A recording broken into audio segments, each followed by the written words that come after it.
Picture a newborn baby boy, crying and crying, looking for its mother, under the glare of a bare light bulb.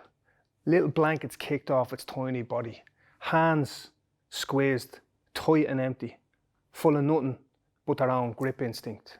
Close to the boy sits a transparent chalice. Symbols, flickers and sparks moving around inside. Looks like storm cloud and moonlight. Looks like recognisable pictures, moving shapes. Bayonet, rotten potato, mass grave, tumble down cottage, the plough, the stars, all of it flitting and darting fast like the hot flash of lamplight moving after a car.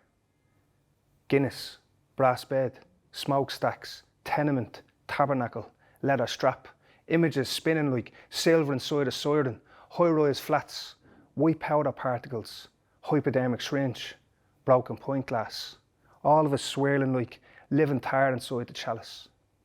Some hands find the baby, pick him up, cradle him, hold his mouth open, pour the contents of the chalice in.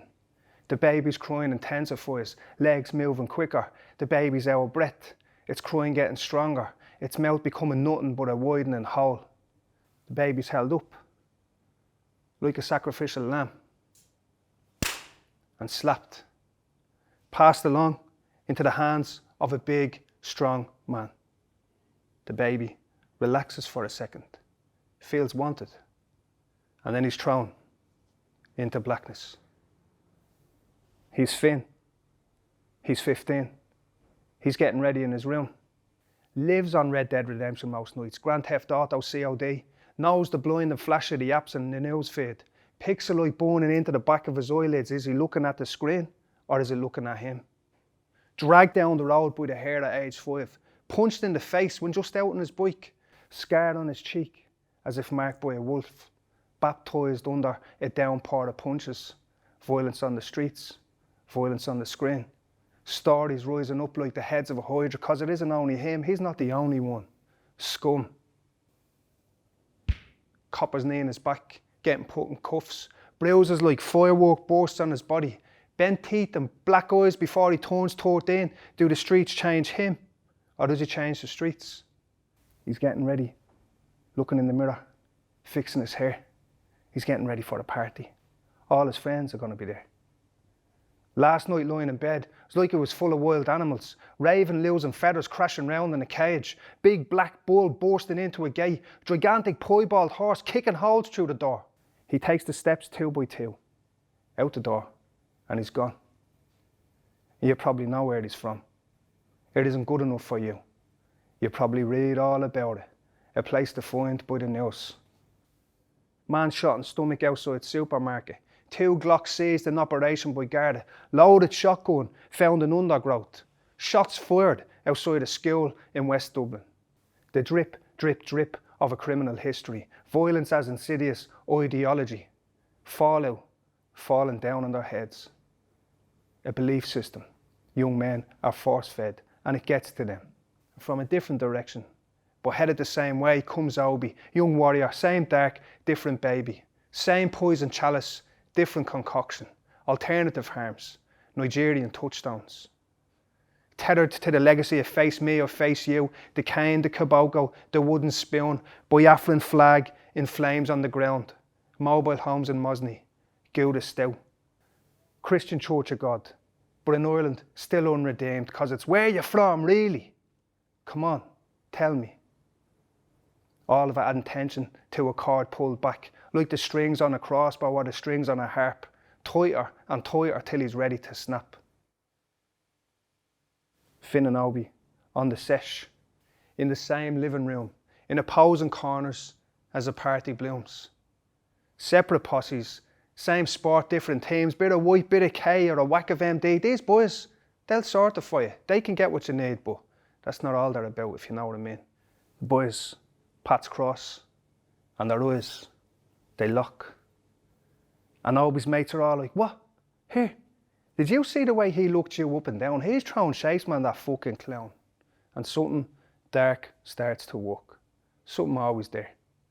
Something sitting in the room like a hand grenade.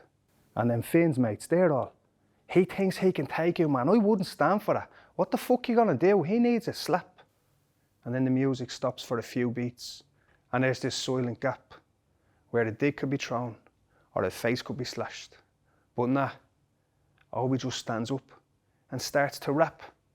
And man, he's fucking good. And his mates back him up. They all whoop and clap.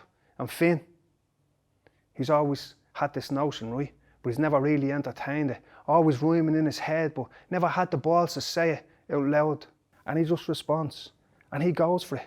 And his mates, they all jump up and clap. And to anyone outside, they look poised for battle. But it's not a fight, it's a cipher. Different skills, a rap, throwing syllables like cards or like dice in a game. It's all read them and weep. It's all remember my name. And something electric and invisible grows in that space. Something known by the griots and the bards. Something brand new and ancient. Between two boys who just want to be famous, who are sick of being nothing and have their eyes on greatness.